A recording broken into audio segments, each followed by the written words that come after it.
Without further ado, I am very excited to introduce Chris Andrus, who is a co-owner and co-founder of the Mitten Brewing Company. Eric and I were just chatting with Chris earlier, saying that we are avid guests of the Mitten, so we are so excited to have you, Chris, and thank you so much for joining us. Thank you so much for having me, and thanks for being avid guests. Well, hey everybody, it's great to be here. Like I said, my name is Chris. I'm the co-owner and co-founder of the Mitten Brewing Company. I started the business back in 2012 with my best friend since kindergarten, which has been full of ups and downs, you know, when you start a business with your best friend, but I'm happy to say that we remain good friends despite all that we've been through. So yeah, this will be our 9th year open. We have a location, our main location's in Grand Rapids, but we have locations in Northport, Michigan and Saugatuck as well.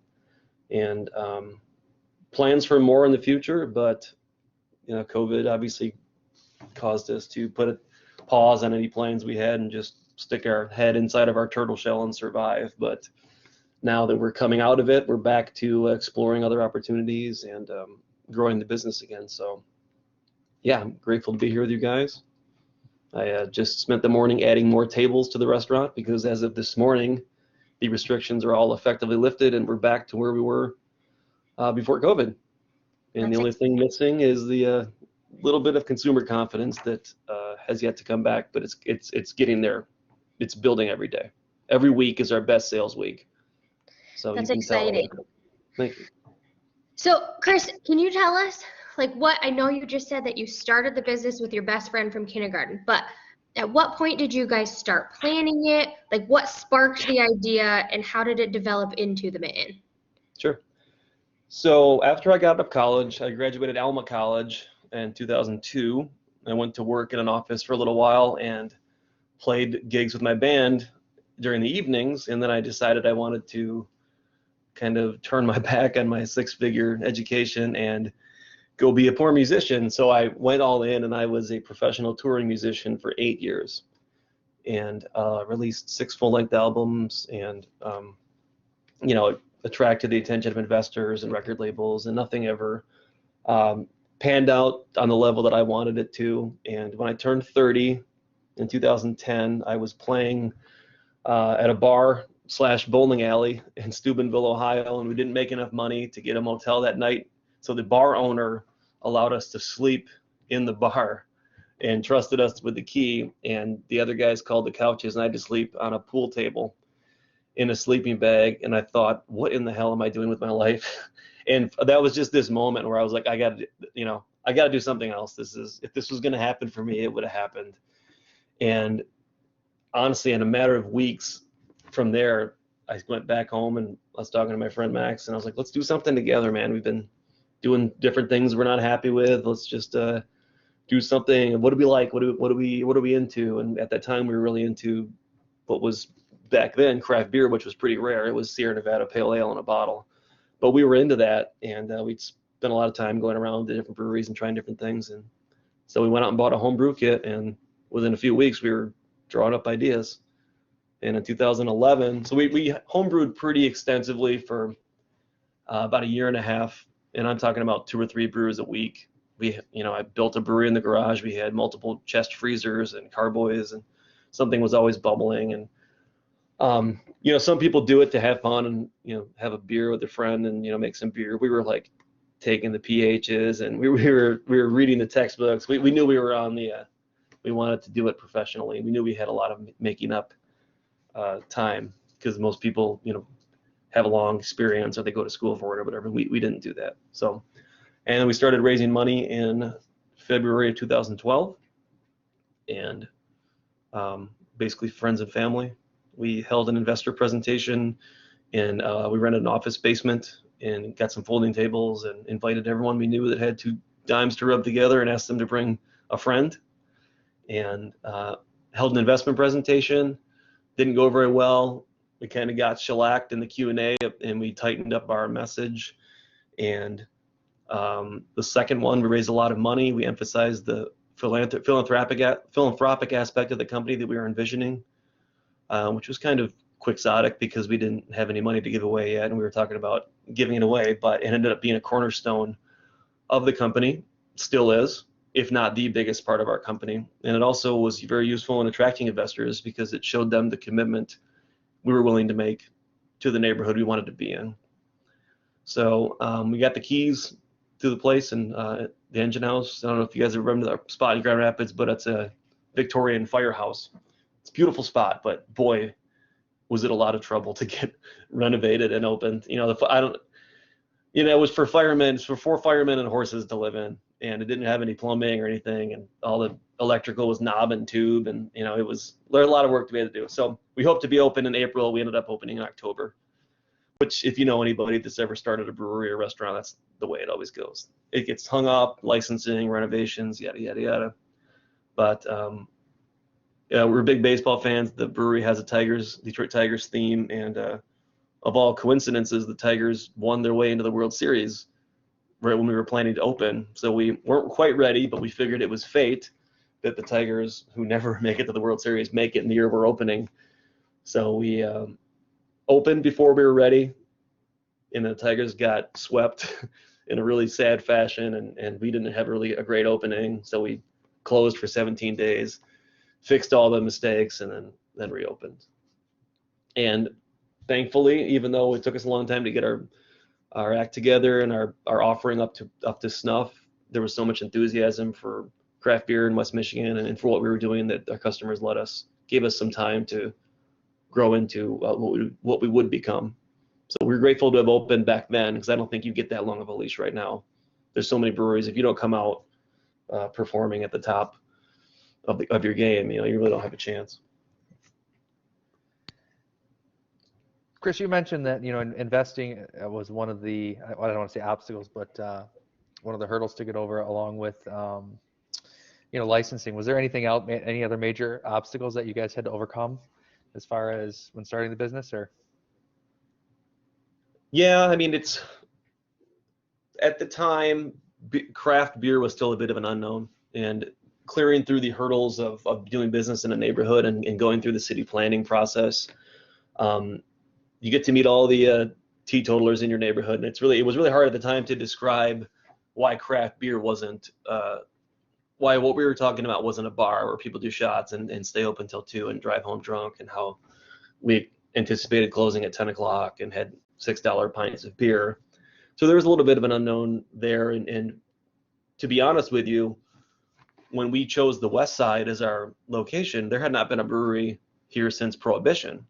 And if you were to look at let's say you're a typical investor or a banker or whatever, if you look at the demographics and the median incomes of the neighborhood, we were proposing putting this high-end establishment in. It doesn't make a lot of sense. But I had traveled the country, and Max and I had seen breweries out in Colorado, and we knew that the industry had always reclaimed old warehouse spaces, districts. It had always, created destinations, and then the neighborhood grows around it. So that was the MO of what we were trying to achieve, and it took some faith on the part of the investors.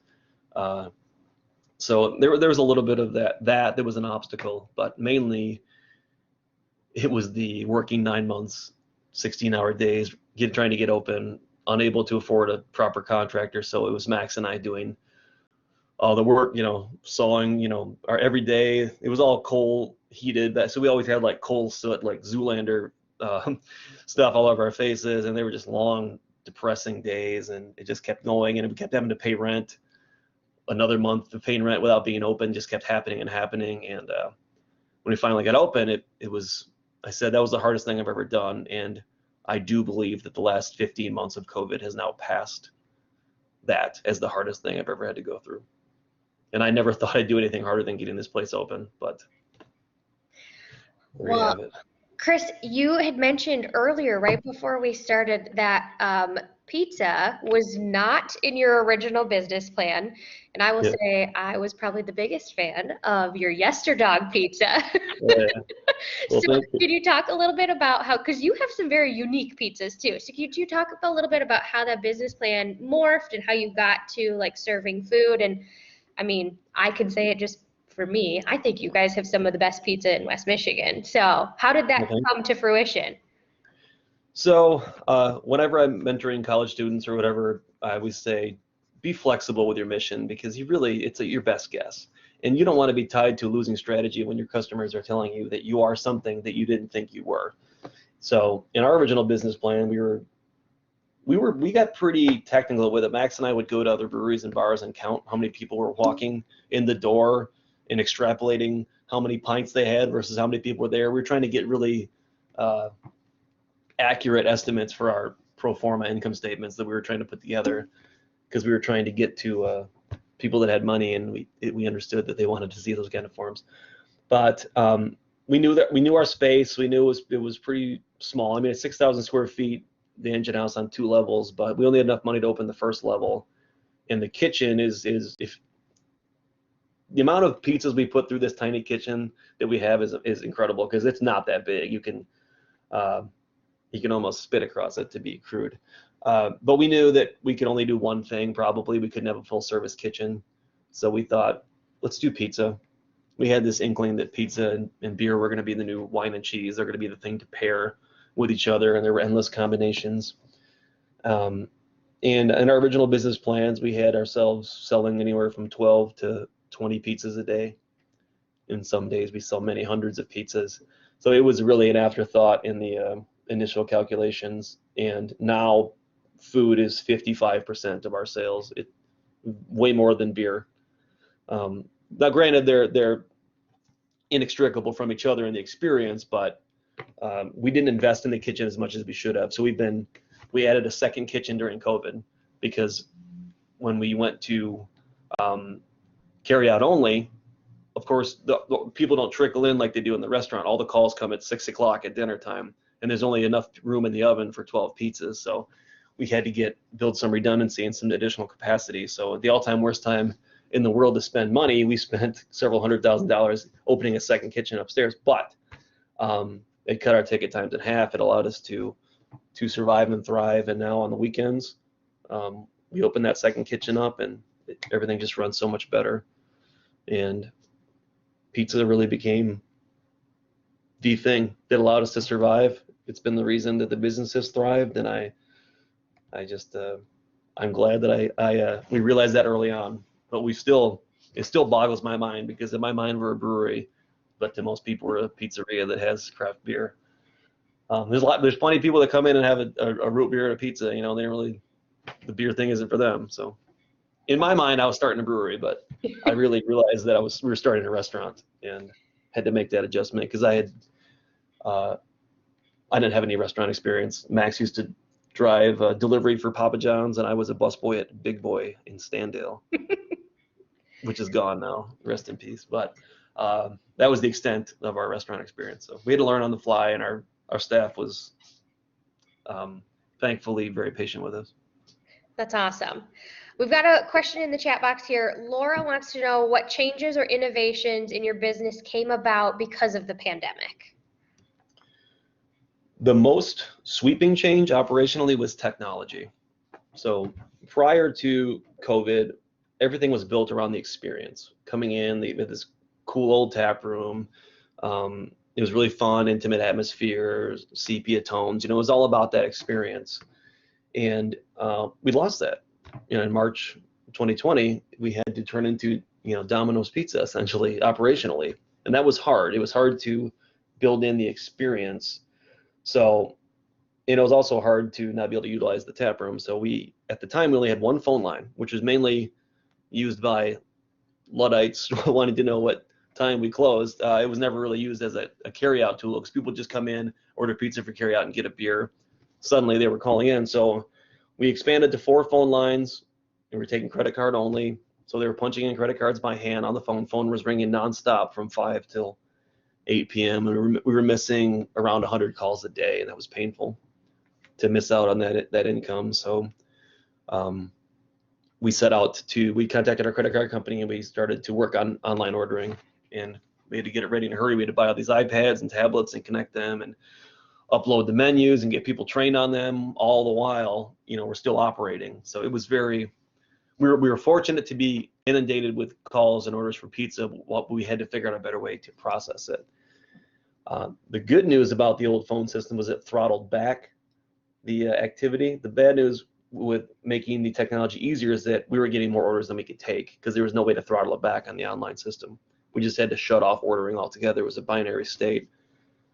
Hence the second kitchen. We didn't want to lose money because we couldn't handle the orders. But yeah, I mean, it was just so exhausting to keep coming, to use every bit of creativity and imagination and keep pivoting, and restrictions are changing. And, the whole while the team is looking to you for answers and you're just as confused as they are. And so I started getting involved with state officials, trying to get some early information, try to be part of the process. And myself and our neighbors at Long Road Distillers and Chris Spalding from Brewery Vivant formed the Michigan Restaurant Promise, which was a coalition of restaurants that committed to meeting and exceeding the state, local, and federal health guidelines, because we were worried about getting shut down.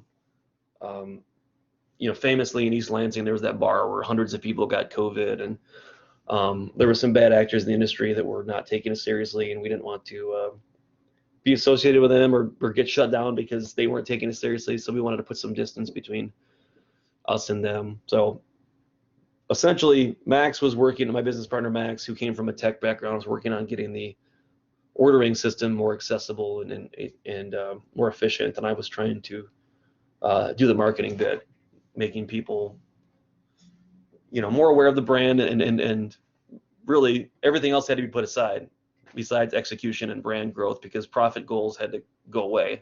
You were going to be, everyone was taking a loss during COVID. There was no profit to be had, but I wanted to recreate the experience and the historicity of what people knew about the Mitten throughout the pandemic. So I focused on philanthropy, feeding first responders, doing that kind of stuff that we'd always done, and figured out a way to pay for it. And our guests were really great. They donated food. They donated money so we could provide food. And I talking about it like it's an ancient experience, but we're still in it to some extent. But today is really a great step toward pre-pandemic times. Chris, you mentioned that this obviously is your business model changed because of the pandemic, but did the philanthropic side change quite a bit as well? I know you've got the Mitten Foundation, which is it every month that you do a different. Is it still every month or? Yeah, it did change. So we had to stop the monthly partnerships because they were directly a function of taproom profits. That was something that was painful to stop, because that was how we kept it. Kept the awareness of it going. Every month we had a different partner, and when we went into a negative cash position, we knew we had to rethink the philanthropy. But we used it, so we formed our own nonprofit. So we kind of changed tacks and started coming up with ideas and projects and working to develop them, and started shepherding outside gifts. So even in the midst of all the financial misery of 2020, we still raised and donated $60,000 to area nonprofits, and most of that was from donations, outside donations, fundraising efforts that we did, and we were just a vehicle that appropriated them and did the volunteer work and all that kind of stuff. That's my favorite professional accomplishment of my life so far, was continuing that work, which was so desperately needed. We underwrite all the food pantries on the west side of Grand Rapids for the entire year, and we were still able to do that with our fall fundraiser. And that was especially rewarding because the people in line at these food pantries were well-heeled, successful people that you would never imagine would find themselves in a world of food insecurity, are now, parking their nice car and going to get a basket of secondhand food, because it was just really humbling to see, and really made me want to keep going, keep that mission going, because it was the only thing that kept my sanity. And I did a lot of projects with Chef Jenna from Amore. So we tried to use our platform for good. We put together a group to try to save the Holiday Bar, a bar that was going to close. Jenna, did her tip back Thursdays, where she would surprise people with $1,000 tip on every Thursday, local front of house people. So I'm really proud of all that stuff. It took every ounce of creativity that I had. I really need a vacation.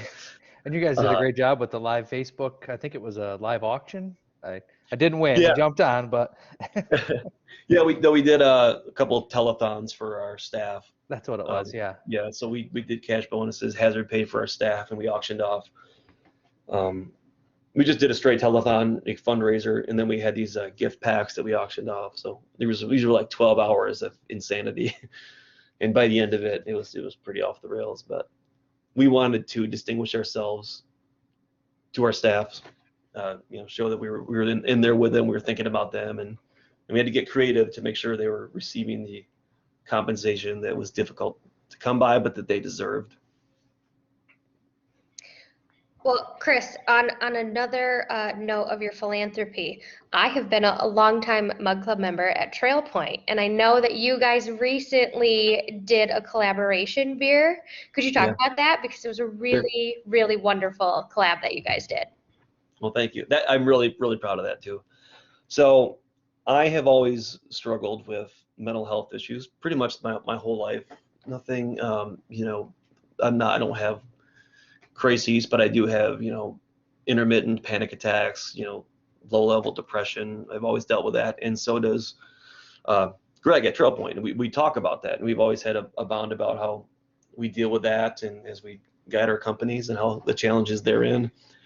And there was a national campaign to make a beer called Things We Don't Say, IPA, that was meant to raise awareness for mental health issues in our industry and in every industry, but particularly in the craft industry. And he invited us to do that along with them as a collaboration. And I've been kicking around wanting to find a way to provide no-cost mental health care for our staff, which isn't something that small businesses typically do because it's expensive and hard to arrange, and usually a function of insurance. And it's difficult because not all of our employees have our insurance or have insurance. They live with their parents, they're young, whatever, don't have insurance, don't want insurance. So we're fortunate to be, I can see him right across from my office here. There's a mental health counseling business called The Wellbeing right next door. And I just went over there and talked to Brendan, the owner, and said, how could we do this? How could we do this in a way that I can afford it, but it's flexible and it can be exploratory? And we just sat down and did the math and tried to find a way to do it. And we figured we could afford it if we donated every pint of this beer that we sold. So Trail Point did it, we sold it, and the customer response was incredible. The beer sold out way faster than I thought. So we actually made another batch of it because some bars were asking for it because they wanted to use it for the same function for their teams. So I'm proud to say that I just found out that employees are taking advantage of it. It's totally anonymous to me, but I just want to know that it's working. I think that mental health issues have long been pervasive in my industry, and when we first posted about it, we talked about how crying in the walk-in cooler is not an effective mental health strategy. That's always been the thing, in the restaurant world. Everyone's cried in a walk-in before, but that's not good enough to accept that, and it's not worthy of us. And we really threw it to the customers to support the beer, which is support the cause, and they came through in force. So really proud of that. And I understand that some other breweries are doing it too.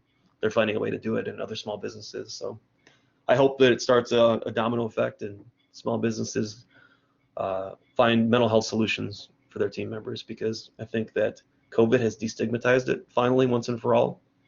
Because I know lots and lots of people who have never confronted mental health issues now have. And I think it's going to go a long way toward getting rid of that stigma once and for all. And now getting people to seek the help that you provide is the next frontier. It's one thing to provide it. It's another thing to get them to take advantage of it. So. Absolutely. Well, that's wonderful. So we've got a few more questions here that have popped up. Lisa, when you're talking about your partnership with Chef Jenna, said amazing philanthropy by you and Chef Jenna. How close are you to getting back to pre-pandemic sale levels? Pretty close, honestly.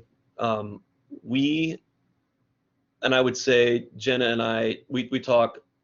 She lives in my neighborhood and we talk way too often. She's like my restaurant bestie. But we were down 18% in 2020, which is a lot better than a lot of other places did, because we did have that portable pizza carry-out option. A lot of places didn't have menus that were as conducive to it, so they suffered unduly. But last week was our best week of the pandemic by a long shot. So I would say we're probably 90% of the way back. And in Grand Rapids, the Saugatuck Tap Room is actually well above pre-pandemic levels because most of the seating is outside, and I think people are really getting out of town and want to spend more time out in beautiful spots and on the lakeshore. So that location will actually outperform pre-pandemic times. But I expect us to end the year about flat to 2019, which is a win. Yeah, that's Not great. growing stasis is a huge win. But I think it was everything that we did during the pandemic set that up. We were really trying to stay in, we wanted to keep our guests and team members in love with the company as much as possible and keep the good news flowing and keep the product going. It was tempting to want to just close it and weather it. I know a couple restaurants that did that, and a lot of times I envied them because having to fight our way through was really exhausting and discouraging at times. But I believe that because we did that, and because we stayed visible and invested in our communities, that is why we returned to par so quickly. I think I'll never really know because that's just what we did. That's But great. Jenna and I were just, Jenna's great. We just wanted to do good things. We wanted to use our platforms for good, and it was it was as good for us as it was for the people that received it because it kept us engaged. And I mean, there were some dark moments. There were some long, awful, discouraging weeks, and especially during the total shutdowns where it was just carry out because God bless our team, but everyone got sick of each other. It's the same 12 people in the same room, and the same. There's a lot of ugliness from guests. I'll be perfectly blunt with you especially during the election. And then we had the whole mask enforcement thing, and we made the decision to double down on safety, and that became a political statement, even though it wasn't. But far too often, 18-year-old hosts got yelled at by wannabe constitutional scholars, and these poor employees don't have anything to do with the company policy. So there's a lot of temper tantrums and mask stuff, and we were just trying to keep our team safe because we were up against $963 a week in unemployment benefits, and I have to provide better than that to get them to come work for us. So I had to fire some customers, and it felt good, honestly. I was really upset by the behavior. A lot of our guests went out of the way to be outstanding and generous, and this is very much the minority view, but you remember these awful interactions more than you remember the good times. So, but what a point I was making was that when we finally opened back up and customers, our favorite longtime customers, came back in the tap room, it felt so much better because there were new people in the tap room. It wasn't the same 12 people in sweatpants, because it was very informal when we were not open to the public. Like, all right, we gotta, wash our hair and interact with guests. But just having that buffer and seeing familiar faces again, it was great. That's awesome. All right, we've got Laura is asking, how many brewers do you have employed, and do you find there are ever too many different types of beer to offer your customers, or is there never enough? Right now we have 3 full-time brewers. We entered the pandemic with 5, and after 8 or so months, one of our brewers went on to he wanted to take another job, and he was kind of on the fence about it, and the pandemic gave him the opportunity to take it, and we lost another brewer, took another job, and all of that was okay. We missed the people, but we needed to be right-sized for the pandemic, and the biggest thing that we lost was the ability to sell draft beer. Pizza sold almost at a par with how it did in years past, but without the taproom experience, guests having 2 or 3 beers, the beer production just stopped because we were selling 6-pack of cans here and there, but it was nothing compared to the volume that we normally moved during a calendar year. So the brewers were just sitting around for the most part, and we were not able to keep them all busy. And thankfully, PPP kept us in this state of stasis, but there was no end in sight. So we think we're properly sized now with 3 full-time brewers. They're working really hard again, which is great. They're overworked. We probably could use a couple more right now, but not year-round, because it gets really busy for us in the summer because of the two seasonal tap rooms, which do most of their business June through August, and then it basically is like someone turns off a spigot when the tourists stop heading north into the lakeshore. It's pretty calm. But in terms of beer, if anyone visited us for our first couple years, you might remember the Mitten having 2 beers on tap at some times. There's, we only had 6 taps, and we were always losing a couple. We were using this tiny little brew house we had on site around the clock. And in 2014, we finally built the facility that I'm in now with the big tanks to the ceiling, and we finally got caught up and were able to meet the taproom demand. I remember one day in 2014, I call it Brown Saturday because we went down to 1 beer, Triple Crown Brown. And I knew it was going to happen, and we're like, should we close? And I don't know. So I sat out the front door and shook hands with everybody as they came in and said, just so you know, we only have 1 beer on tap.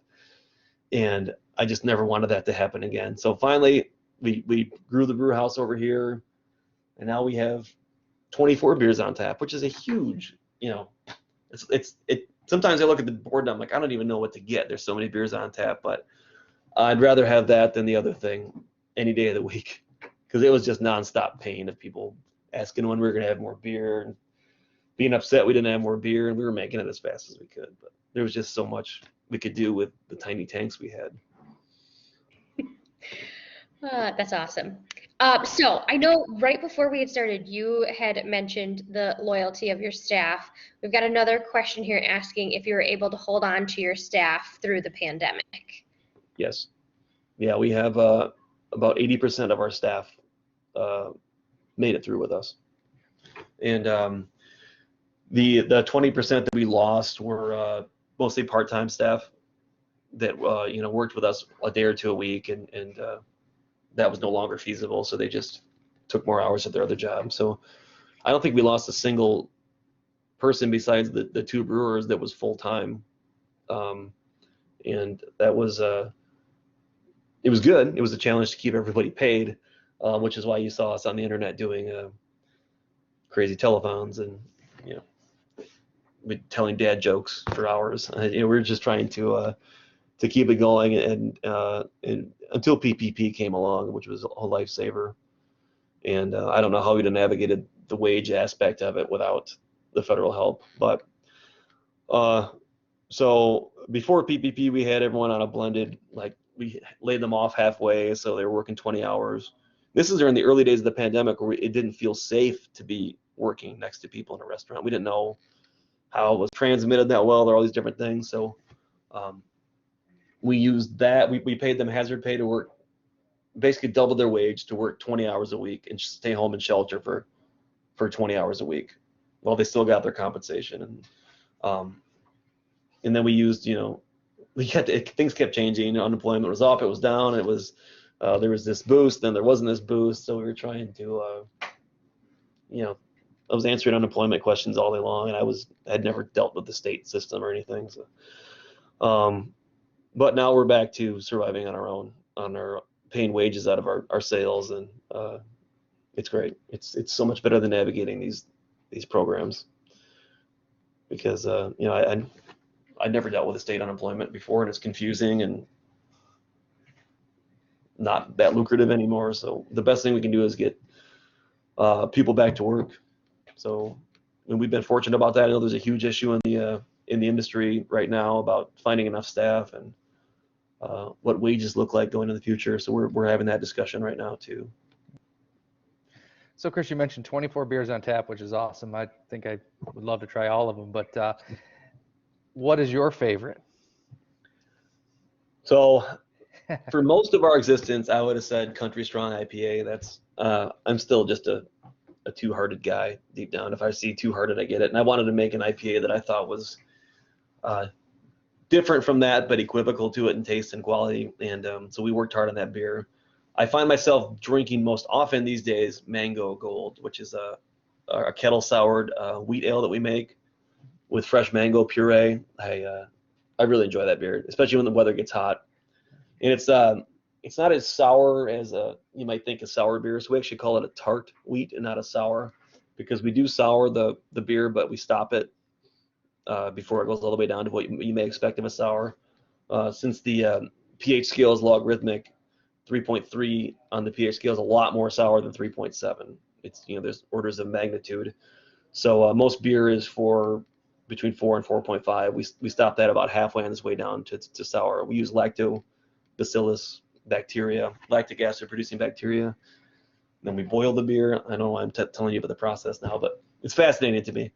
So you use these bacteria, these acid producing bacteria that you can find in yogurt and basically anything that helps your gut. These acid producing bacteria. So we sprinkle them into the beer and we let it sit overnight, and they reproduce and produce acid, and then you measure it, and then as soon as it's where you want it, you boil it and kill them all. And but then the beer's that level of sourness is locked in, and then you can process it and put yeast in it and everything. So Yeah, it's really a fascinating process. I think you're okay. I'm sure there's a couple home brewers on here that are, some completely fascinated. Well, and the thing is, it's never the same way twice. So we've accidentally over-soured beers and then had to brew a non-soured batch and blend the two together to try to approximate it, because you're turning over the entire thing to some bugs that you're not 100% sure how they're going to behave or how many of them are going to live and die, and it's a bit of a rodeo. But that's what I like about small batch brewing, though, is that the batches are going to be different from time to time, and you're okay with that. You want an Oberon to taste the same way every time, but I don't think you expect that from Trail Point or Mitten. I hope you don't, because you're not going to be happy. Well, Chris, West Michigan has been Beer City, USA for a long time. Mm-hmm. What do you think the future of craft beer in West Michigan is? What do you forecast some of the trends are going to be upcoming? I believe that the future of craft beer is going to be the people involved in it. So craft grew on this idea that the product was superior. It was always about elevating the product. It was rare, KBS, you had to camp out for it on the release. You had to buy tickets. Now you can get it at the Circle K, right? So it's no longer rare by virtue of its existence. Craft is everywhere. You can get it at Walmart. And I think it's time to shift focus to the people behind the product and to diversify those people and the schools of thought there. I think the people that grew craft beer, the bearded white guys with flannel shirts, aren't going to get it to where it needs to go, because we're,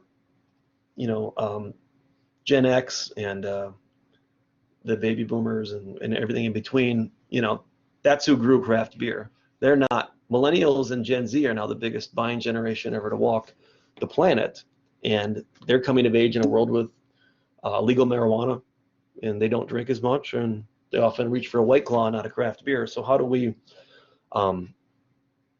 engage them? And I think it's all about getting diversity of thought, which comes from diversity of people. And craft beer has a massive diversity problem. It has a massive gender bias toward guys like me, bearded white dudes, and who make a damn good IPA. But I would love to see other cultural influences in beer. I would like to see beers that we can't even imagine yet. We made a beer for the Asian Pacific Festival last weekend, and we used a fruit called lychee that I'd never heard of, and we tried some new things, and it was great. And I would have came to that had we not gone down to the Indian market and Bangkok Taste and talked to the chefs there and learned about all these different galangal, these roots and spices we'd never heard of. And we've done that 2 years now, and that single-handedly diversified our employees and our customers. There are so many more people of Asian Pacific backgrounds that I see coming to the tap room now, and I think I can draw a straight line to that, just making those beers and doing that and having that experience. So we need to. My whole mantra is, what got us here isn't going to get us there, and I think that if everyone is waiting around for 2019 to come back, they've misjudged what has occurred over the last 16 months. It's all changed, and I think we need to be better as a companies. It can't just be this nostalgic, British ales on display. It has to match the generations that may be a blind spot for us. That's wonderful. So I think we have time for just a couple more questions. In the chat box, Lisa wants to know, how connected are the craft brewers in Grand Rapids with one another? Oh, way too connected. It's great. So there are multiple closed Facebook groups, but every day there's someone from another brewery coming in, grabbing a bag of this grain because they don't have it. And then they got to bring it, they got to replace it when their grain shipment comes in. Or, they got to use this bag of hops, and our brewers are always going over. We're always at City Built, helping them with their candy line. They're bringing us stuff that we need. Yeah, there's this massive microcosm of all the brewers all talk. They have these big threads, and they share information and techniques. And it's my understanding that it's not like that in other big cities. And if you go to other big craft cities, Portland and San Diego, there's more of an adversarial, competitive vibe. And I've never, worked in that. I can't attest to that, but I will say that I was impressed by how collaborative this scene was, and how aware everyone was that a rising tide raises all ships. And these guys that I looked up to, like Jeremy Kosmicki, the head brewer at Founders, when we opened, he's personally bringing over some hops for us because he knew we needed them. And I'm like, I looked up for this guy. He's helping me now. He's drinking my beer. I mean, it was so cool. And I don't mean to be a huge geek, but I can't help it. And I don't know, it was just so great how to be taken under your Founder's wing and do collaboration beers with these guys who we had on a pedestal, a year prior. And they took time out of their day to help us and do stuff with us. So it's been great. All right, we've got one more question in the chat, and then I know Eric's got one final question to wrap up. Laura would like to know what's next in the future of the Mitten. Well, it's so here's a funny story, in that it's not funny, it's crippling. January and February of 2020, my partner Max and I, so we'd come off our highest revenue year ever in 2019. We cracked the $4 million mark. And it was our lowest net income year ever. So we've been chasing growth for forever, trying to get market share, and the company had never really made the kind of money at the end of the year that we wanted to. And we were tired of being cash poor during the certain times of the year and cash flush, and we wanted to make the cash flow more predictable. So we spent January and February retooling everything. In March, middle of March, we were going to launch this new thing, and it was exactly when the pandemic hit. And everything went away. All of those goals had to be set aside, and it was really tough because we spent 60 days working on these plans and retooling everything from top to bottom, and then we had to confront this. I think of it like the nothing from the Never-Ending Story, this just black storm that was coming at us. And so the pandemic forced us to right-size the company. I think we all realized that we were a little too fat with salaries and just the amount of people we had. I think most restaurants realize that. So we're streamlining now. We're going to be more profitable, and we're going to have more cash on hand, which is going to allow us to do a lot of things. Raise wages substantially, reward good work the way it should be, instead of just abiding by the restaurant convention of $2.13 an hour plus tips. I think that you're going to see across the industry that this notion of a server bringing you a water with lemon and checking on you, I think that's not going to come back. You're going to see QR codes on tables. You're going to place your order. You're still going to have service, but it may not be the same way. That you're going to see a change in restaurants for the better. I didn't know how to read a QR code. Now I see 90-year-old grandmas bringing their phone, and they know how to do it now. So there's been an embrace of that sort of thing. The Mitten is going to continue to grow. We're looking at some other markets right now. I won't say too much more until it's real, but we feel that our brand is strong enough to be in other big markets, and we'd love to bring our social mission to some other cities throughout Michigan. And every location we've opened so far has done that and done well and made a difference in neighborhoods. We've cleared all the school debt, lunch debt in the neighborhoods we do business in, and that's something we want to bring around the state. So once I get some rest and some relaxation, I just feel like I need to Rip Van Winkle it for a month, because it's a weird thing. Everyone's congratulating us, and everyone at the restaurant, hey, things are back to normal. And I'm like, why aren't I glad to hear that? It's because we're just so exhausted, and everyone's working doubles, and everyone's tired, needs a break, but here comes the lifting of restrictions and 100% business. So it's like, I wrote an editorial about how it's like you just ran a marathon, you limped to the finish line and got there and found out you're only halfway done, and you had to finish it with no gas left in the tank. And I'm not going to complain that, oh my God, things are back to normal. This is what I wanted this is what I was begging for and praying for the last 16 months. But now that it's here, you've got a lot of tired people, battle hardened, but just out of gas. So I don't know. I'm trying to be excited about it. It's good to be back on financial footing, but we just, I don't know. We're trying to hire a few more employees to give the people that stuck with us through the whole thing a break. But conversely, we can't turn our back on the opportunity now to make money for the first time. You can't run at a loss forever. So I'll be candid with you about the struggle we're all kind of feeling right now, and it's not just us; it's every restaurant. We all talk, and everyone's out of gas. I think everyone has big plans, but right now it's just hard to see a way to it right now. And customers have been great. They've reached deep and they've tipped well, and I think they'd be supportive if the brands that survived the pandemic wanted to expand. But I want to be a little clearer headspace before I pursue growth for its own sake.